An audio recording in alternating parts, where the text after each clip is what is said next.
Mark Elderkin, you're a strategic brand and marketing leader with over 25 years experience. You've worked with big brands like Nestle, General Mills, and Colgate, as well as smaller founder-led challenger brands. Thank you so much for joining me on Decoding Calm in 15 minutes. Thank you for inviting me, Steve. I'm looking forward to it. Let's start. Let me jump straight in and ask you, as you're sitting here now, Mark, as a man of a similar age to me. Careful. We don't need to say numbers. Um, would you say you are more stressed by life in general or less stressed? If you look back in your kind of 20s, 30s, would you say you're wiser and less stressed now, or would you say stress is kind of more present in your life now and you're more carefree when you're younger? I would say I'm definitely better at dealing with it. All right, good. I think it's probably gone. You go through phases. I've arguably got more to be stressed about now. Right. Commitments, family, and so on. But there's no question. I feel I've got the tools, the understanding, and I'm definitely wiser than I was in my 20s. Perfect. So let's jump straight into those tools, given this is a shortish podcast. Mm-hmm. And if you were talking, I've got two questions in one here. If you were talking to 21-year-old Mark, would he listen to the answer you're about to give? Because I always find that a fascinating question. And let's assume he would, or at least you're going to give him the answer, even if he wouldn't listen to it or do anything with it. Yep. What would you say to that younger version of you? So based on, you said you're wiser now, you've got Mm. tools now. What is that wisdom? What are those tools? I think he would listen to the first part of the question. I think when we kind of talk about resilience, it's sort of something I've been giving a bit of thought to ahead of this. It's not something that we're really taught about. I mean, I was never taught about it. As a youngster in my teens, not really in my 20s. It was not something that was. I didn't really have it in those early years. I guess I had unofficial mentors. They were bosses that I got on well with, but much of the coaching, mentoring was about technical skills, and then it was about leadership, but didn't really touch on resilience and how to deal with stress. I Yeah. think so.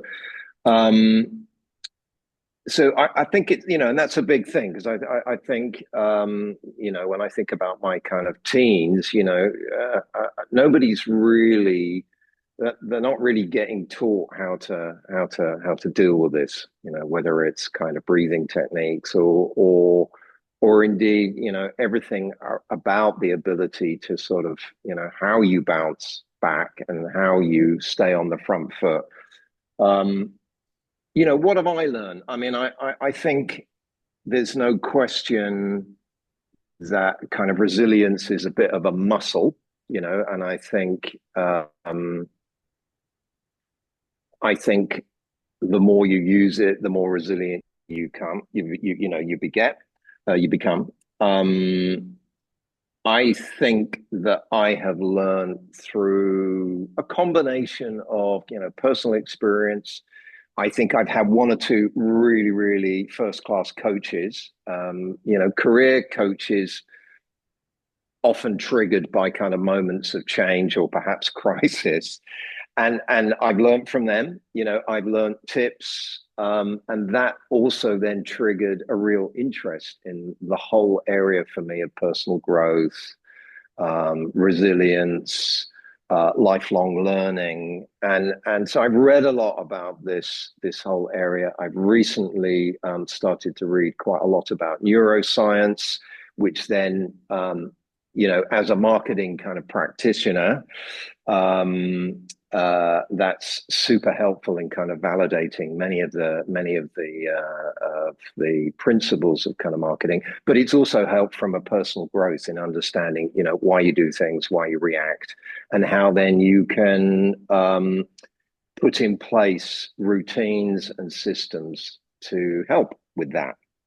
So I guess, you know, to answer your other question, what do I now do differently? I mean, I think I now almost have like a, sounds a bit over the top, but like a daily operating system, I would say, that really helps day on day keep me in a place of positivity, uh, being on the front foot, and so on, that help me deal with, you know, the daily hits or weekly hits, or the things that hit you. So, you know, very kind of prosaically, one of the things I started to do some years back was write a daily journal.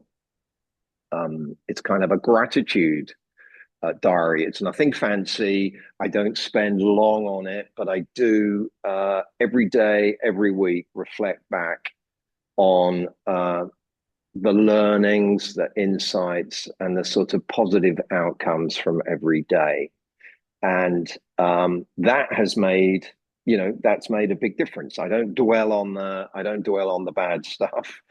But I bank all of those positive things, and that has been great. I'm obsessed with lists. So I write a daily and a weekly and a monthly and a quarterly kind of list. Why is that helpful? Because that helps to keep me focused, you know, and when life gets either business, personal, or whatever, you know, life gets more hectic, I think the more, you know, it's even more important just to focus on a few key wins every day, and ticking those off gives you a sense of reward, and you know, it's now proven. So that's a dopamine thing. Yeah. So you know, you strike those wins off. So I'm much more focused on getting the basics right. So you know, that's eating well, getting enough sleep, daily exercise. And again, these are all things that are kind of proven chemically to kind of leave you in a better place at the end of each day. Um, you know, I walk in nature more now than I probably went for years running around driving long commutes, you know, and you've got long days and you come back and you've got a long family, you know, you've got young families and you're just pulled in every direction, you know, and that builds up day after day, week after week, and you get depleted. And so I now make sure that I walk more in addition to kind of going to the gym. And that is also kind of restorative and calming. I do yoga, you know, when I can, usually once a week. That's a new habit. So these are all kind of, in a way, you know, some of them kind of very unglamorous.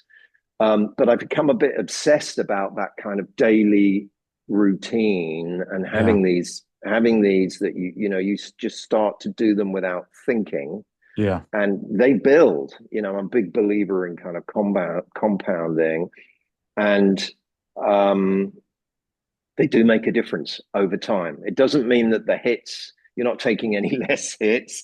It certainly doesn't mean that my, you know, life is less complicated. Arguably, you know, kids, family, parents, you know, parents getting older and so on. You know, life only becomes more complicated, more demanding.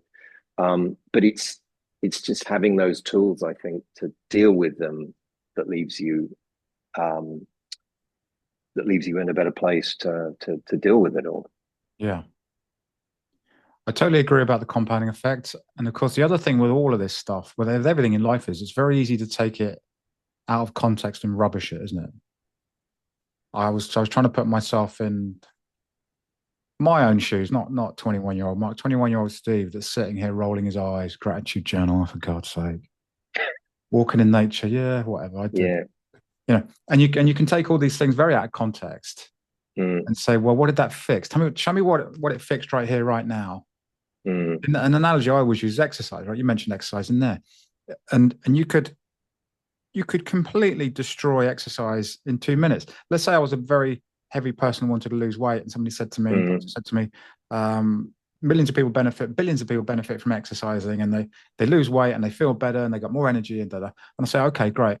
So I put my shoes on and I walk around the block or I go for a little jog or whatever I do, and I come back and I get on the scale and I look and nothing's changed, Mark. I mm, haven't lost a mm. single pound, and my body hurts because I'm not used to doing that exercise. It's aching. I'm a bit sweaty, and it just cost me Yeah, 20 minutes of my day. So what do I draw from? What conclusions do I draw? Exercise is a waste of time, hurts, and mm, doesn't do what they told me it would. mm, It's very easy to, and of course we laugh at this because we know otherwise. But I think we don't laugh or know otherwise as much when it comes to our mental health. So when you say to somebody, journaling is effective for a lot of people, gratitude is effective for a lot of people, meditation is effective for a lot of people, millions. People sort of go, oh, I don't know, it feels a bit boring, feels a bit, and they kind of dismiss it because the world mm. hasn't caught up yet. If it was the 1940s and you told me you were going running, I would say, who's chasing you? Yeah, I wouldn't say, as recently as that, as a 19th, I wouldn't say, good for you, Mark. What a great thing to do, aerobic exercise. We know all the benefits, da da da.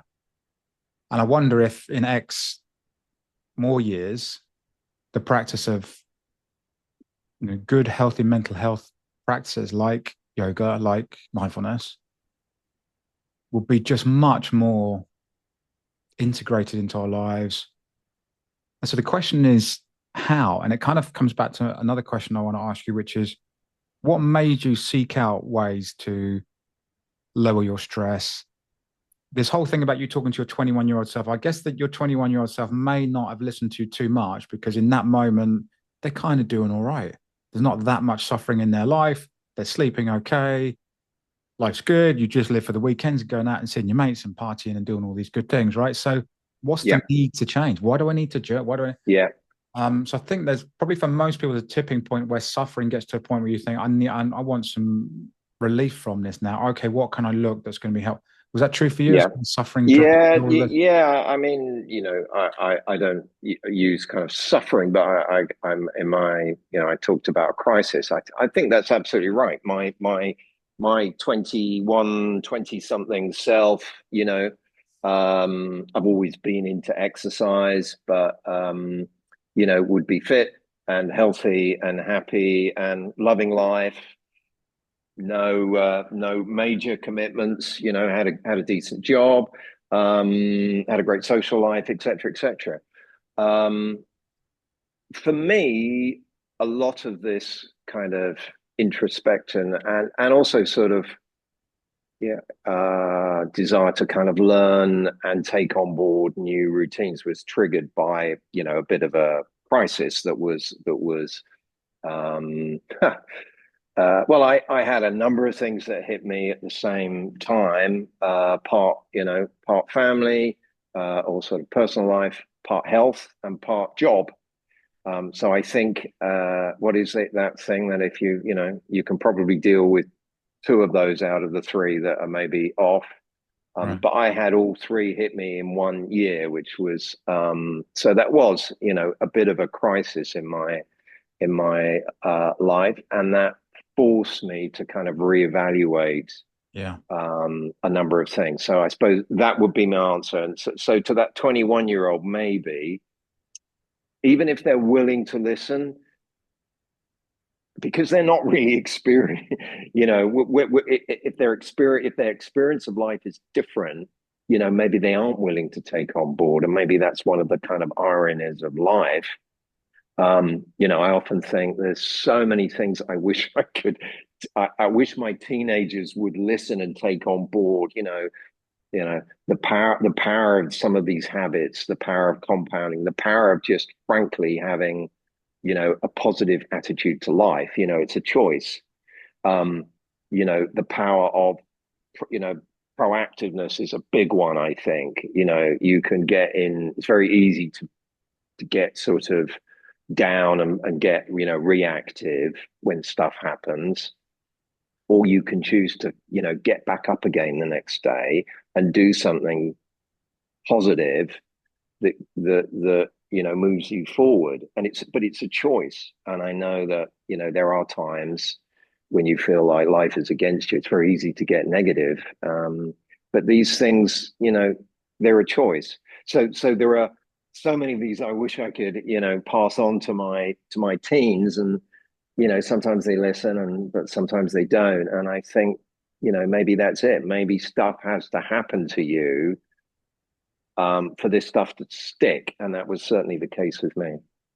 I think so. Yeah, I watch a lot of Eckhart Tolle, and he often talks about people often come to him and say, like, as parents, what can we do? What can we do to alleviate some of the suffering in our kids' lives? And I want them to be more conscious, whatever word you like.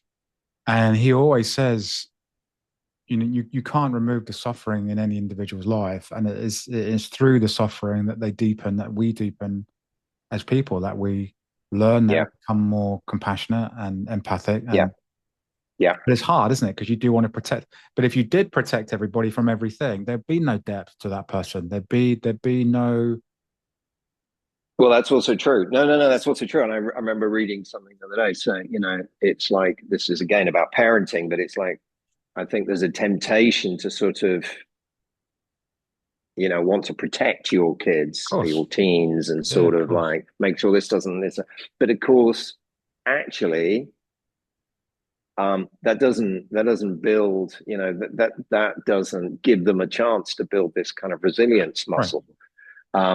And actually, I think, so again, looking at my 21-year-old, self, I probably hadn't had any major hits in that way. yeah, And so I think it's actually a good thing for kids, teens to experience some challenges. And you know what? They'll get through it, and not just get through it, but kind of, you know, thrive. And that's a brilliant learning. It's yeah, like, you know what? Shit happens. yeah, You get hit, you bounce back, and yeah, you bounce back a different, and a different person, and a yeah. stronger person. And that's a brilliant life learning. Absolutely, and I think tied in with that, maybe more so for men than women, given the horrendous suicide rates among men and young men in particular. It's Yeah, about it's about knowing that when that suffering does come in your life, that it's okay to get help with it. It's not a weakness. It's not, you don't have to. I think instinctively as men, we kind of almost hide ourselves away and have a lot of shame and a lot of um, guilt and all these very strong emotions. I'm suffering with this and I shouldn't be feeling like. And yeah, this is why I love prominent people that come out, whether you like these kind of people or not. Tyson Fury, world boxing heavyweight champion, I don't know if he still is. Um, Somebody as big and as strong, physically strong as him, with millions in yeah, the yeah, bank and everything he's got, and he drives a Ferrari if he wants it, and God knows what houses he's got and everything else. And he still comes out and says, "Do you know what? I suffer with my mental health." And I yeah, think for young people to know, life's going to hit you. You're not going to escape it, and you don't need to escape it. But when it comes, here's what we can do. Here's yeah, what might help you. Try this. Talk to people. Do. I think that is changing. I think if you look at when you and I were younger, it was very much a stiff upper lip still. Men definitely. certainly had to be the last one to cry. Um, don't remember my dad crying. I remember my dad crying once when I grew up, and that was when our dog died. Yeah, Um, I never knew my granddad on my dad's side, but when his mum passed away, I don't remember my dad. Well, he wasn't upset in front of me, mm, and mm, that's a lot. That's a lot of heavy stuff to carry. And I think as the generations come on, certainly I see that as the youngsters coming through, they're much more open to saying, "Why wouldn't I look after my mental health? I'm in the gym. I'm not mm, I'm not boozing too much. I'm mm. working out. I'm running. I'm doing this." And absolutely, there's no separation between my mind and body. So why wouldn't I include my mind in the pantheon Yeah. of good things I do, really? Yeah, yeah, yeah. That was a big one for me, Steve, because I didn't really grow up with that. I, I think it was just I don't know, a learned thing, I suppose. If bad stuff happened, I just internalized it and dealt with it, and Yeah, that was sort of okay with small stuff. But then when something big happens, then that that forced me then, but to do something different. But I really struggled at the beginning to be able to talk about this stuff, and it took me a while, but it was a bit of a trigger um, to then being able and open to kind of share stuff um, beyond that. And I think you're right. I think yeah, there's I mean, the teens, they talk about this stuff. There is a greater awareness, and I think hopefully it's easier for kind of for boys or young men to open up. That's super important. Mm. Super important. Yeah. Tell me about the toughest time or one of the toughest times you've been through in your life, one of the biggest challenges, high stakes situation, whatever you want to frame it. I'll let you interpret that, whether that's something personal, whether it's business. And most Uh, importantly, Mark, how you got through it.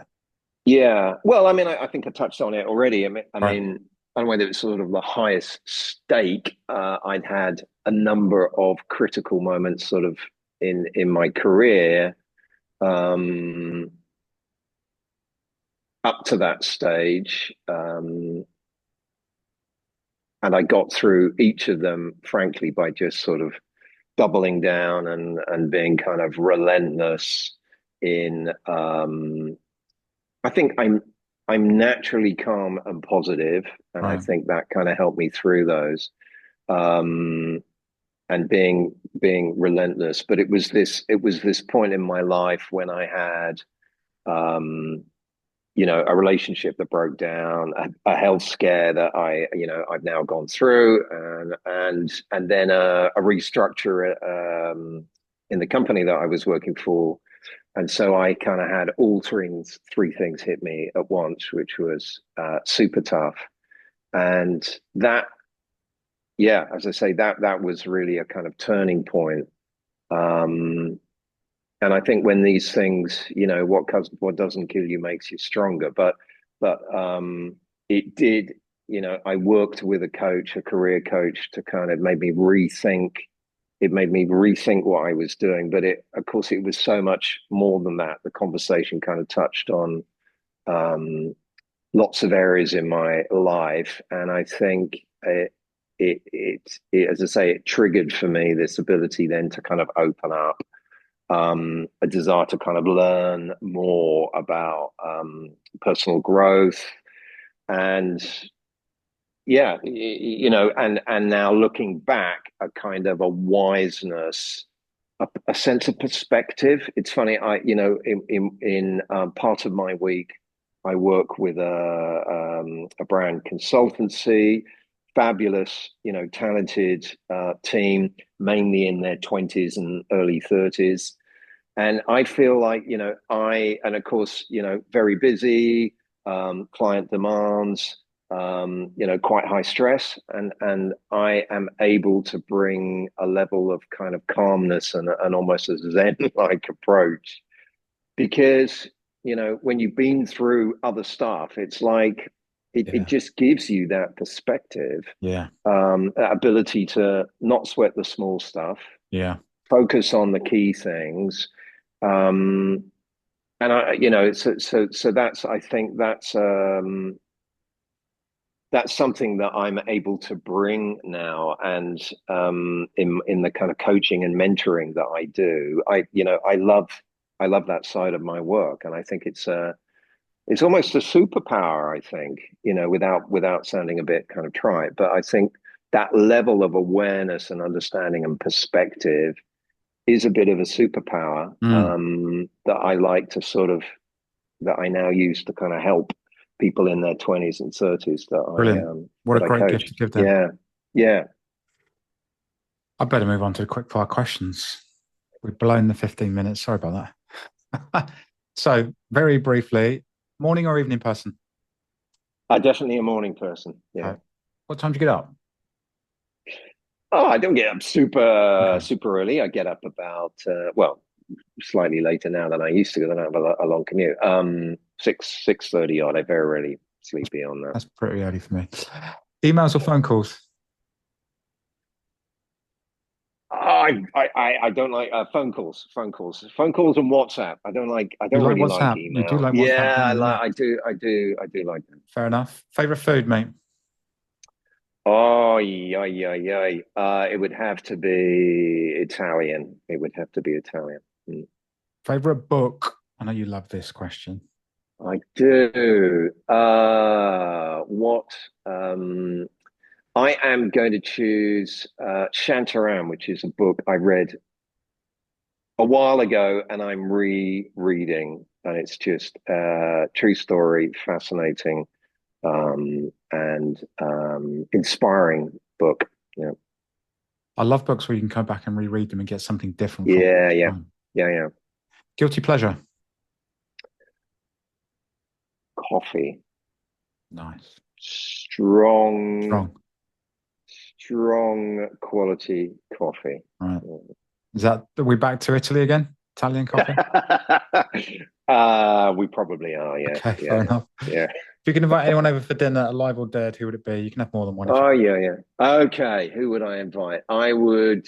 Um, uh, can I choose a couple or two or three? Yeah, yeah. I would invite Barack Obama